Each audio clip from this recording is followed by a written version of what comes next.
Alors ici, j'ai trouvé dans mon grenier, vous voyez, je vais vous montrer, des guêpes maçonnes qui font des nids comme ça, vous voyez. Et là-dedans, c'est plein de larves.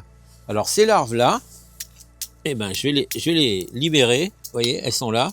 Comme j'ai pas envie de faire un élevage de guêpes maçonnes l'année prochaine, eh bien, j'ai laissé les rouges-gorges s'en débrouiller, comme ils font chaque année, et ils adorent ça. Les mésanges, surtout les mésanges, sont surtout granivores pendant tout l'hiver. Ils mangent des graines. Alors voilà, on leur donne des graines, on leur donne un peu de graisse, un peu de graines de tournesol. Elles adorent ça. Elles se nourrissent qu'avec ça. Mais quand arrive le printemps, tout début de printemps, fin de l'hiver, disons début mars, elles deviennent insectivores. Pourquoi elles font ça? Parce que justement, elles vont avoir des petits à nourrir et il va falloir qu'elles s'alimentent un petit peu différemment. Le rouge-gorge, quant à lui, est plutôt insectivore. Il mange aussi des graines de tournesol, hein, mais il a bien du mal à les entendre. Par contre, ce qu'il préfère, et de loin, c'est tout ce qui est insectes. Les mésanges sont très acrobates, elles sont capables de manger sur un pied, à l'envers, etc.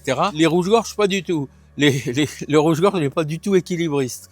Alors lui, ce qu'il fait, le rouge-gorge, comme elles viennent picorer dans les boules, là, vous voyez, ça tombe un peu au sol et le rouge-gorge, il vient manger en dessous.